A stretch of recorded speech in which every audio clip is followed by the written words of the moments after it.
Olá, vamos falar sobre unidade de carga elétrica. Primeiramente, vamos lembrar que o nêutron ele não tem carga nula. O próton ele tem carga positiva e o elétron tem carga negativa. Nós vimos também que o elétron, eles são idênticos, ele tem a mesma massa, ele tem a mesma carga. O próton, eles também são idênticos, tem a mesma massa e mesma carga. O próton e o elétron, eles têm em módulo a mesma carga elétrica. Só que no elétron ela é negativa e no próton ela é positiva.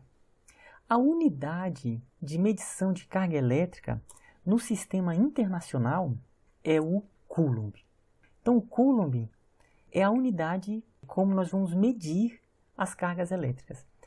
Essa unidade ela é em homenagem ao físico francês Charles Coulomb. Nós ainda vamos falar dele quando formos falar sobre forças elétricas. Em homenagem a ele, ao seu trabalho, a unidade de carga elétrica ela é dada por Coulomb. No elétron e o próton, o valor, a quantidade de Coulomb é da seguinte maneira.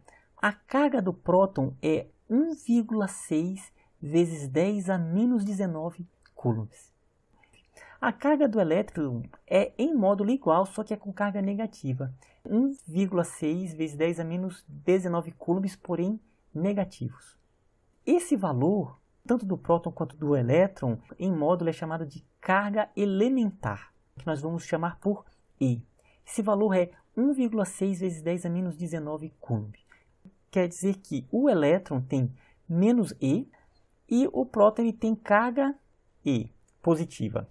Então, do ponto de vista dos experimentos que nós vamos fazer com eletricidade, de eletrização, de corrente elétrica, os vários experimentos ligados à eletrostática, sempre serão valores inteiros dessa carga elementar.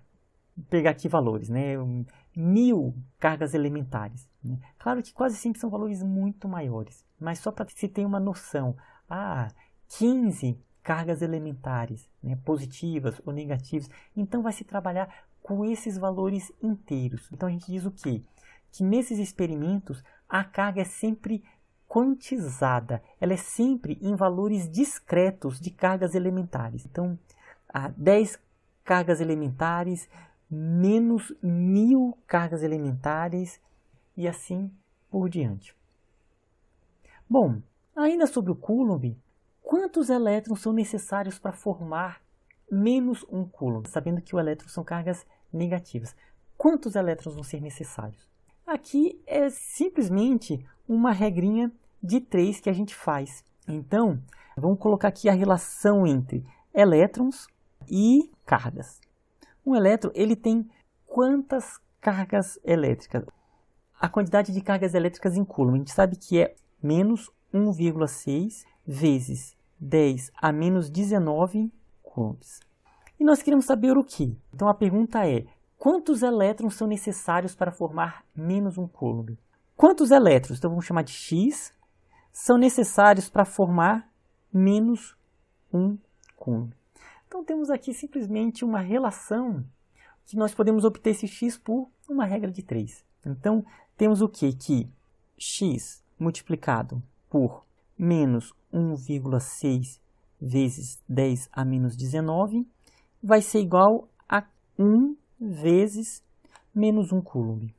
Então nós temos o quê? Que a quantidade vai ser igual a menos 1 Coulomb dividido por menos 1,6 vezes 10 a menos 19 coulombs. Esse valor, se vocês forem fazer, vocês vão perceber que ele vai ser igual a 6,25 vezes 10 a 18 elétrons.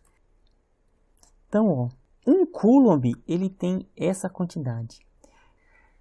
10 elevado a 18 elétrons é muito elétron. Porém, né, eu até coloquei aqui, um Coulomb é muito. Então, do ponto de vista dos trabalhos macroscópicos de eletricidade, não é um valor muito grande. Então, ele é simplesmente uma quantidade, um número de elétrons que atravessa uma lâmpada de 100 watts, embora agora não seja mais tão comum uma lâmpada de 100 watts, durante um pouco mais de um segundo. Então, assim, do ponto de vista macroscópico, são valores que não são tão grandes. Para os trabalhos de eletrostática, se trabalha mais com milicoulomb e com microcoulombs. Então, a gente não vai chegar em quantidades de coulomb. Então, vai ser sempre as unidades de mili ou mesmo micro, que é 10 a menos 6. Tudo bem? Então, até a próxima apresentação. Até mais.